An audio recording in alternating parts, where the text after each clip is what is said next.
2 i cardinali siciliani che parteciperanno al conclave per le elezioni del nuovo Papa, Francesco Montenegro e Baldo Reina. La protezione civile siciliana in partenza per Roma.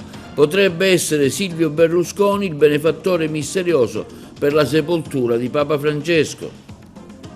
Stasera l'Ampi di Agrigento si prepara alla festa della liberazione del 25 aprile. Con un momento di incontro in piazza Ravarusella sarà proiettato un videodocumentario sul tema.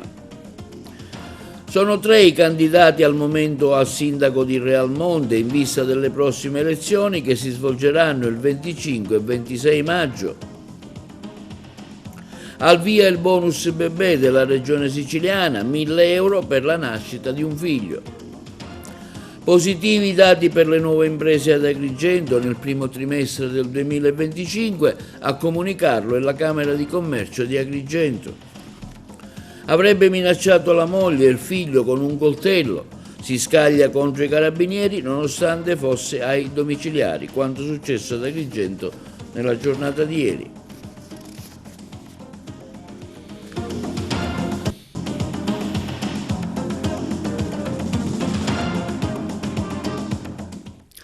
Buongiorno, benvenuti con un nuovo appuntamento di TVA Notizie di oggi giovedì 24 aprile. Saranno 2 i cardinali siciliani che parteciperanno al prossimo conclave. Sono Francesco Montenegro e Baldo Reina, entrambi rientrano tra i 135 cardinali ammessi in Sistina, avendo meno di 80 anni come previsto dalle norme canoniche. Il nostro approfondimento. Saranno 2 i cardinali siciliani che parteciperanno al prossimo conclave, Francesco Montenegro e Baldo Reina, entrambi rientrano tra i 135 cardinali elettori ammessi in Sistina, avendo meno di 80 anni come previsto dalle norme canoniche. Il cardinale Francesco Montenegro, di 79 anni, è arcivescovo emerito di Agrigento dal maggio 2021 e più recentemente amministratore apostolico di Piana degli Albanesi. Figura di spicco nella Chiesa italiana, conosciuto per il suo forte impegno nella pastorale della carità.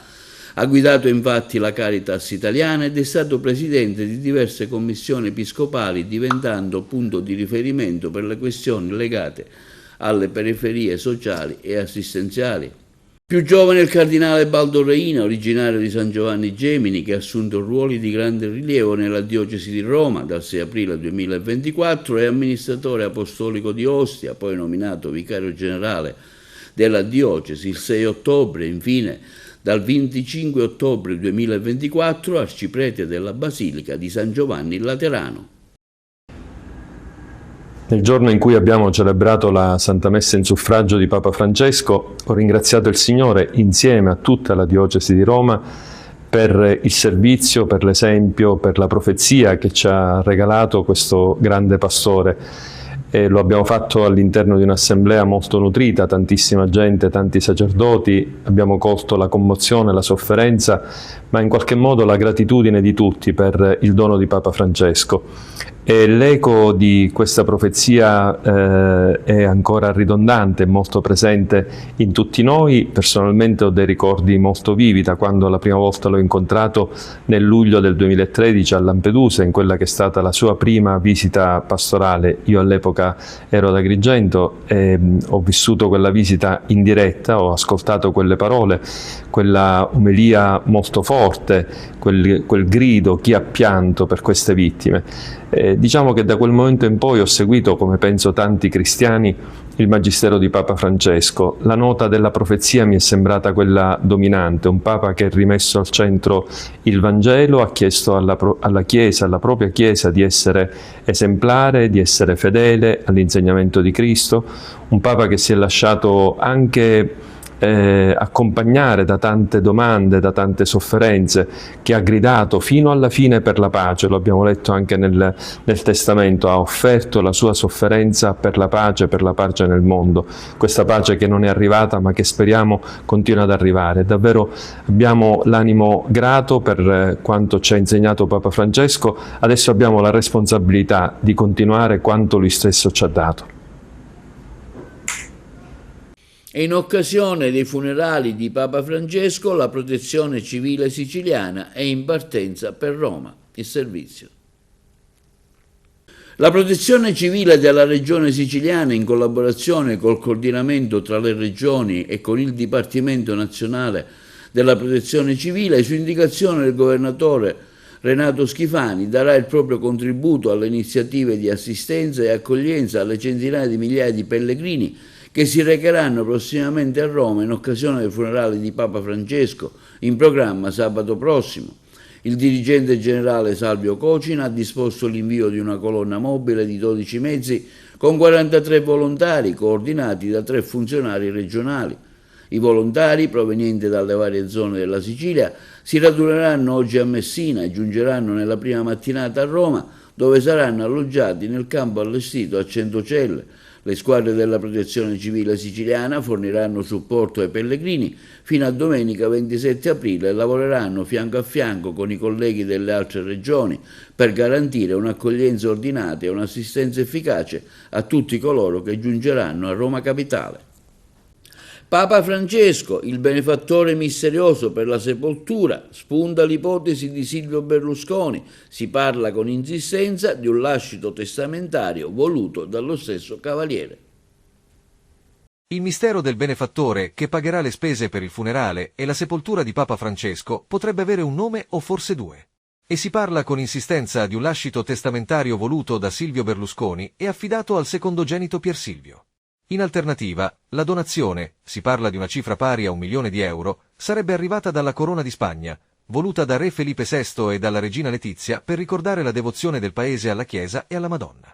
Ma l'ipotesi Berlusconi, scrive affaritaliani.it, viene accreditata dai più visto lo sforzo di copertura delle reti Mediaset durante la malattia del Papa e dal momento della sua morte.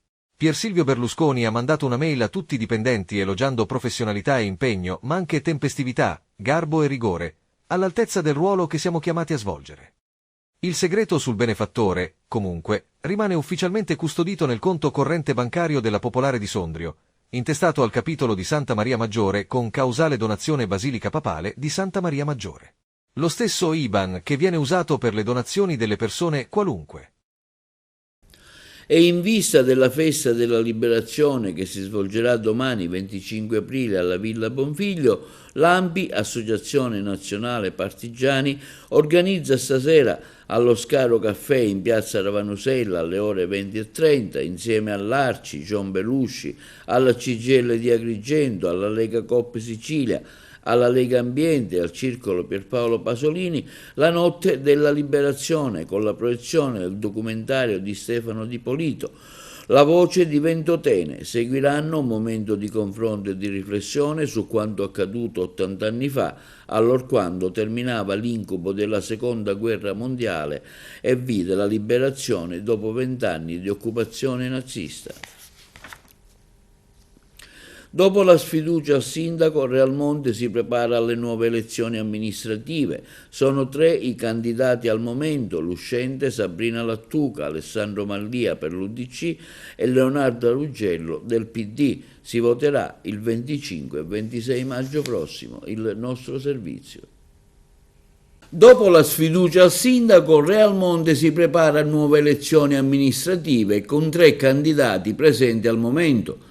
Gli elettori di Realmonte andranno infatti al voto i prossimi 25 e 26 maggio eleggendo sindaco e consiglio comunale. Saranno 12 consiglieri che faranno parte del nuovo civico consesso. I 3 candidati a sindaco al momento sono l'ex sindaca appena sfiduciata dal consiglio comunale Sabrina Lattuca, l'ex consigliere comunale e leader dell'opposizione Alessandro Mallia e il giovane militante del Partito Democratico Leonardo Augello. Attualmente la macchina amministrativa è governata dal commissario straordinario Carmelo Burgio, nominato dalla Regione dopo la mozione di sfiducia subita dalla sindaca uscente Sabrina Lattuca, mozione votato lo scorso 14 maggio. Tra le vertenze da risolvere del nuovo sindaco, quella della Scala dei Turchi, attualmente chiusa alla fruizione. L'ex sindaco Sabrina Lattuca, capeggiata dalla DC di Cuffaro, intende proseguire il cammino amministrativo bruscamente interrotto, afferma Solo per l'anticipazione di una poltrona Realmonte è stata danneggiata, i ragazzi sono stati danneggiati, il futuro è stato rallentato. Annuncio così la mia candidatura unitamente alle persone libere e soprattutto non manovabili. L'altro candidato è Alessandro Mallia, esponente del centrodestra e militante dell'UDC, dell'onorevole Decio Terrana. Dichiara di avere a disposizione una squadra competente composta da giovani professionisti, persone esperte, dalla volontà di dare un nuovo slancio alla comunità di Realmonte. Leonardo Augello, altro candidato militante del PD, di Michele Catanzaro, anch'egli con una lista civica, afferma: vogliamo una Realmonte più dinamica, più sicura, più giusta, una città che investe nei giovani, che li ascolta, li coinvolge e dà loro un motivo per restare e credere nel domani.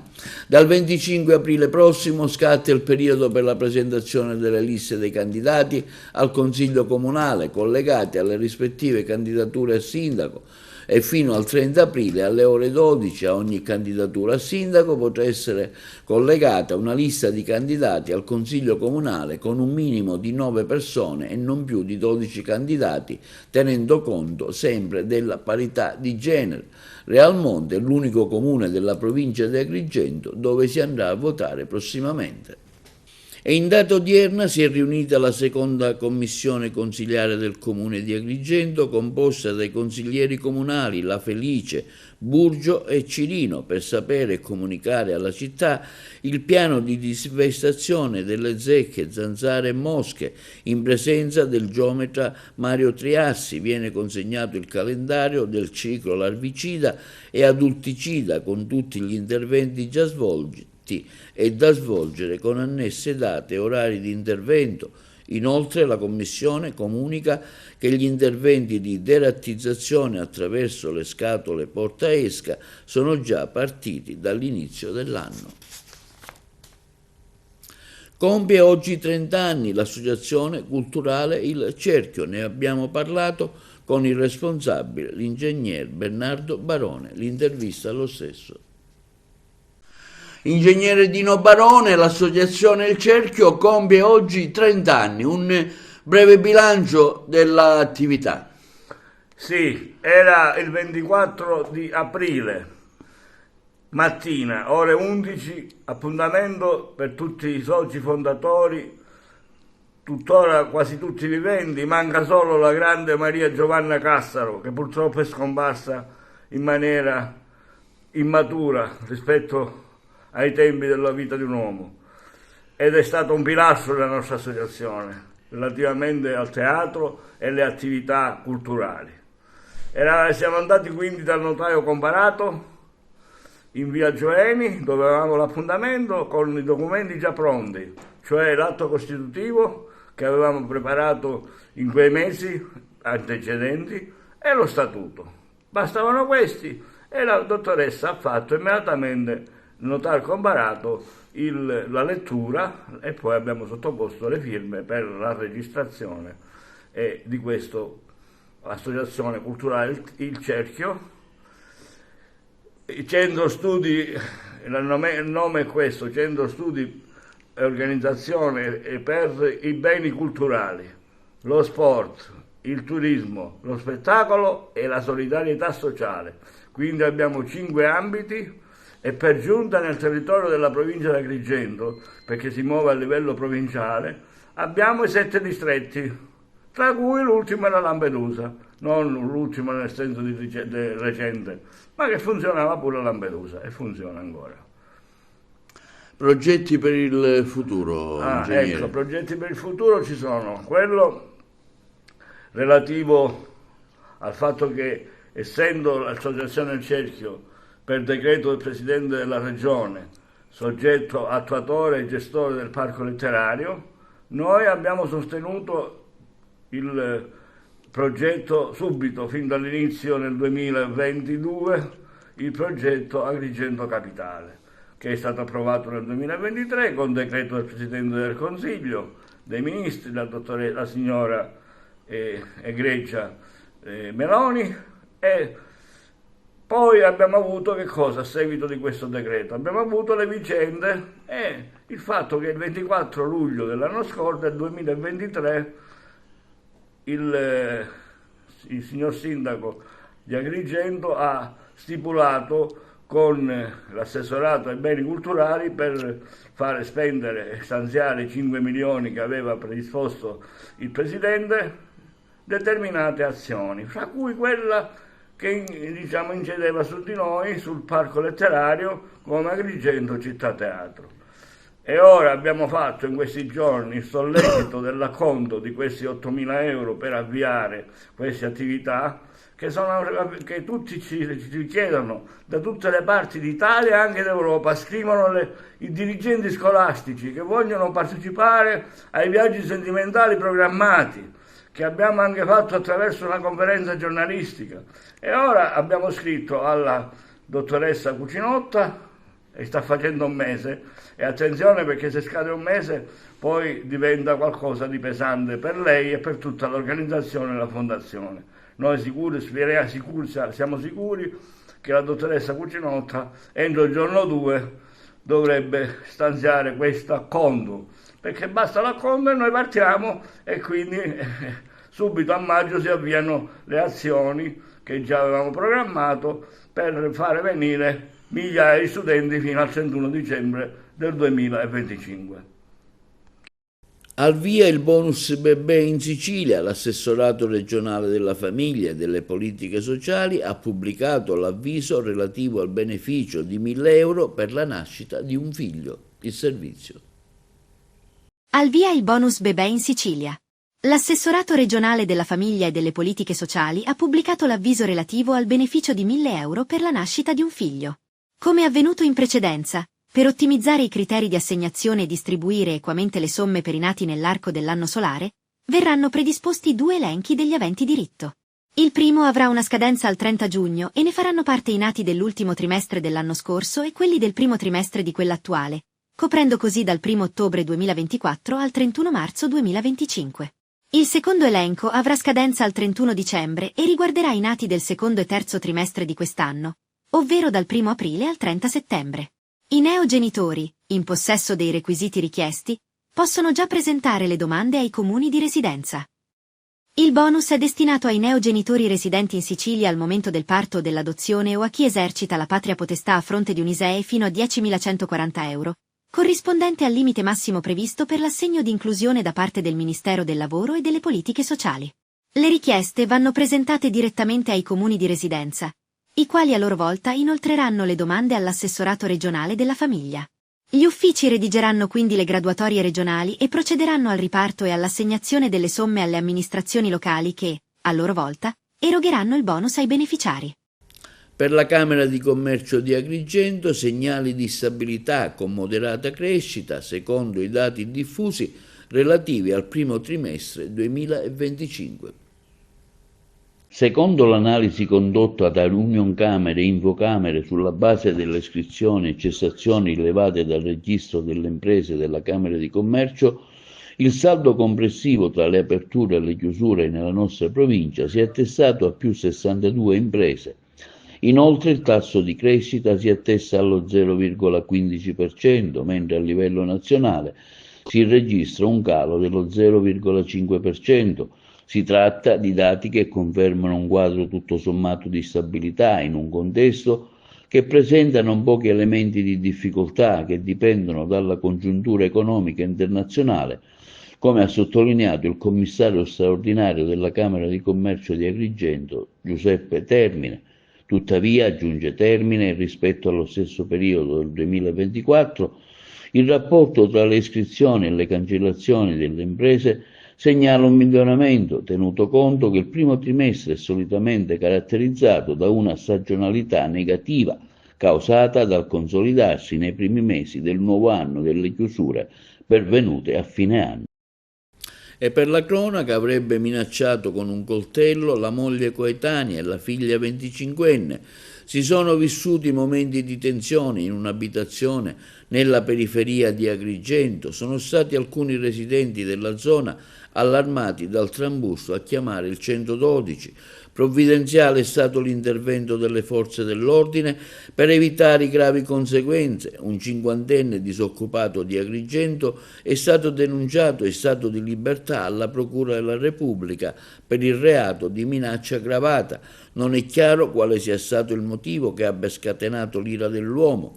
Secondo quanto ricostruito, il cinquantenne avrebbe litigato con la moglie coetanea e quando la figlia è giunta in soccorso della madre avrebbe puntato un coltello all'indirizzo delle congiunte. E sempre per la cronaca ha lasciato la sua abitazione nonostante ristretto ai domiciliari e armato di coltello per motivi ancora poco chiari. Ha raggiunto la zona del quartiere del campo sportivo di Agrigento e alla vista dei carabinieri si è scagliato contro di loro. Senza non poche difficoltà è stato bloccato e portato in caserma. Quanto successo ieri notte, protagonista un 22enne di nazionalità tunisina domiciliato ad Agrigento, già noto alle forze dell'ordine, è stato denunciato alla Procura della Repubblica per le ipotesi di reato di porto d'armi e oggetto atti a offendere evasione e violenza e resistenza a pubblico ufficiale. Il giovane, su disposizione del magistrato di turno, è stato nuovamente accompagnato nella propria residenza in regime di detenzione domiciliare. Emergenza traffico pesante, via libera all'apertura dello scivolo del porto di Tremestieri, il servizio dei colleghi di Messina. È stato compiuto un passo in avanti nella gestione dell'emergenza traffico pesante che da settimane affligge il centro cittadino.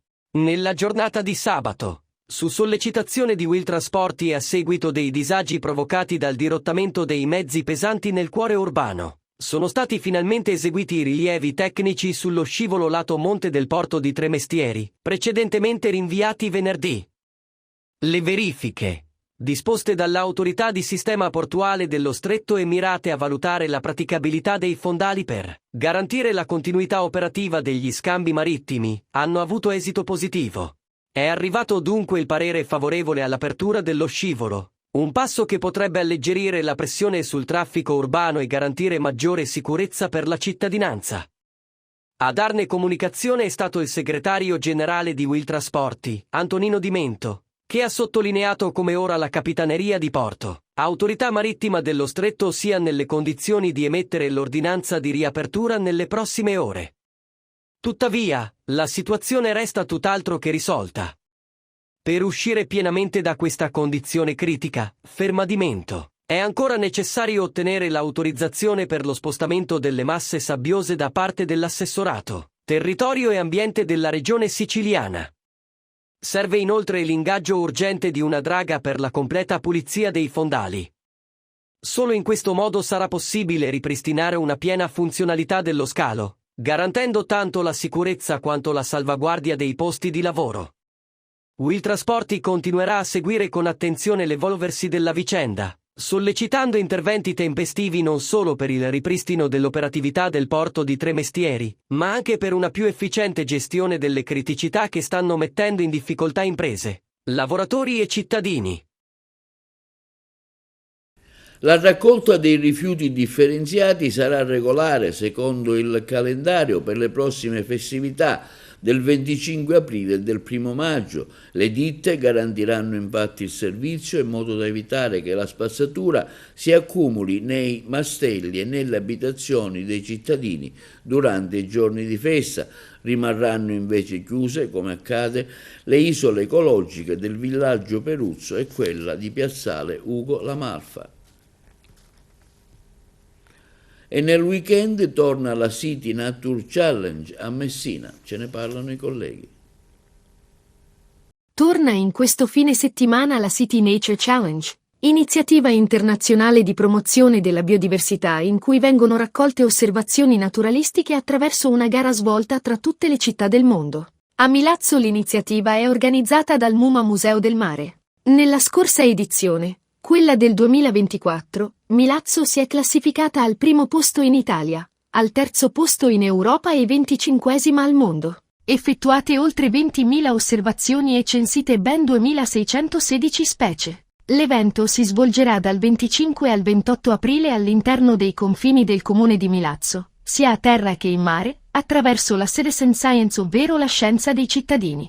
Infatti la gara vede la partecipazione di tutti i cittadini per fotografare piante spontanee e animali selvatici in città e in natura, per poi identificarli attraverso il caricamento delle foto sull'apposita app con la finalità di raccogliere dati che verranno in seguito utilizzati dagli scienziati per conoscere la biodiversità presente sul territorio. Quest'ultima è il termometro per capire lo stato di salute dell'ambiente. Sono coinvolti tutti, giovani e adulti, per un appuntamento divertente dove si impara a conoscere le bellezze naturali del territorio. Sono previste escursioni e attività la cui partecipazione è totalmente gratuita. Le attività sono organizzate dai volontari del MUMA. È anche possibile partecipare in modo autonomo, seguendo le apposite indicazioni. E il 25 aprile fa spostare il mercato del venerdì, si recupera domenica sia ad Agrigento che a Favara. La decisione è stata presa dalle amministrazioni comunali locali per consentire di recuperare l'appuntamento di vendita che era previsto per venerdì 25 aprile. Bene, questo è tutto per TVA Notizie di oggi. Vi ricordiamo che i nostri programmi si possono vedere in tutta Italia sul canale 268 del digitale terrestre per chi ha la Smart TV, in streaming sul sito www.televideoagrigento.tv e il telegiornale sul canale 93 di Video Sicilia alle 15 e alle 20 e replica la mattina alle 9. Inoltre i nostri servizi si possono visionare sul canale YouTube di TVA Televideo Agrigento. E questo è tutto e vi auguriamo una buona serata.